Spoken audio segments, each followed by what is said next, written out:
Bonjour et bienvenue à tous dans cette nouvelle vidéo de tutoriel Nalios. Aujourd'hui, nous allons nous intéresser à l'application e-learning Doodoo.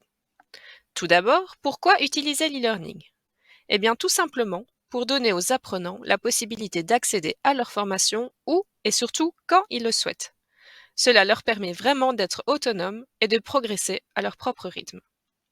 Si l'on se place plutôt du côté du formateur, l'apprentissage en ligne est intéressant, dans le sens où un nombre illimité d'apprenants peut être formé à tout moment, ce qui n'est pas forcément le cas pour les formations en présentiel. Et encore mieux, le formateur peut vraiment suivre la progression des apprenants en temps réel. Bien évidemment, l'e-learning a beaucoup d'autres avantages, mais passons sans plus attendre au sujet du jour et explorons l'application. Nous voilà dans notre environnement Odoo. Je clique sur e-learning pour avoir accès à l'application. Que voit-on dans cette interface? Tout simplement un aperçu des cours que nous avons créés. Ici, il y a le titre de mon cours, les étiquettes liées, un bouton pour visualiser le cours, les avis et les notes laissées par les participants au cours, le nombre de vues, la durée du cours et quelques statistiques ici juste en dessous, comme par exemple le nombre de contenus publiés dans ce cours, le nombre de participants inscrits et enfin le nombre d'apprenants qui ont terminé le cours. Comme dans beaucoup d'autres endroits dans Odoo, il est possible d'utiliser les filtres, juste ici, et de regrouper la donnée selon tel ou tel critère en fonction de vos préférences. Vous pouvez également sélectionner la vue liste si cela vous convient mieux. Ce que je vous propose maintenant, c'est d'ouvrir un cours et de regarder très brièvement ce qui s'y passe.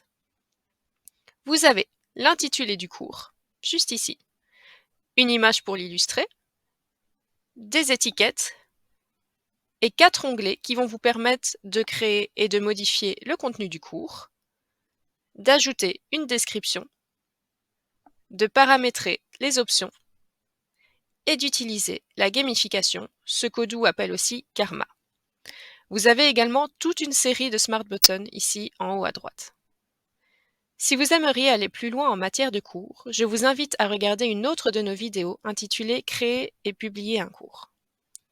Mais retournons tout de suite dans le menu principal via lequel nous pouvons accéder à plein d'autres aspects de l'e-learning.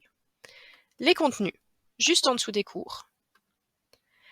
Qu'est-ce qu'un contenu? Un contenu, c'est un composant de votre cours, comme si votre cours était un livre et les contenus étaient des chapitres. Si vous avez activé les certifications, elles se trouveront juste ici, dans l'onglet cours du menu en dessous des contenus. Vous avez ensuite l'onglet Analyse, dans lequel vous pouvez jouer avec la donnée comme vous le souhaitez pour faire du reporting. Vous pouvez obtenir des rapports avancés sur les performances de vos cours, les contenus, les revenus, les avis, les quiz, les forums et encore les certifications.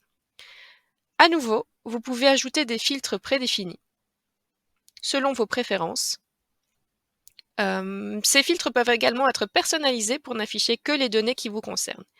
Et vous pouvez également regrouper les résultats comme vous le souhaitez.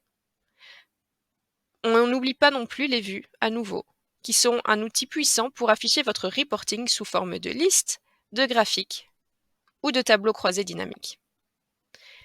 Et enfin, le dernier onglet est l'onglet Configuration. Dans les configurations, vous pouvez accéder à vos paramètres. Grâce à ces paramètres, vous pouvez configurer 4 éléments. Vous pouvez activer les certifications, ce qui vous permettra d'évaluer les connaissances de vos apprenants et de certifier leurs compétences. Si vous souhaitez approfondir ce sujet, une autre vidéo y est dédiée. Vous pouvez également vendre l'accès à vos cours sur votre site web et suivre les revenus générés par ces ventes. Vous pouvez faire du publi-postage pour contacter tous vos participants en une fois. Et vous pouvez également créer des communautés d'apprenants en activant la fonctionnalité Forum, ce qui permettra aux participants de poser leurs questions ou de répondre à celles des autres. C'est une option qui est toujours intéressante si vous souhaitez promouvoir l'entraide dans vos cours. Sous les paramètres généraux, vous trouverez juste ici les groupes de cours, où vous pouvez créer les groupes de cours de votre choix. Par exemple, un groupe peut s'appeler Niveau et peut avoir pour étiquette élémentaire, intermédiaire ou avancé. Un autre exemple serait un groupe métier, avec pour étiquette jardinier, charpentier, concepteur de meubles. Vous pouvez bien sûr utiliser ces étiquettes au niveau des cours pour donner des indications à vos apprenants. La même chose existe, mais pour les contenus. Vous pouvez créer des étiquettes qui vous permettront de taguer vos contenus. Voilà, nous avons fait le tour de l'application e-learning. J'espère que cette vidéo vous a plu. Si vous souhaitez approfondir un aspect ou l'autre de l'application, n'hésitez pas à regarder nos autres vidéos sur le sujet. À bientôt!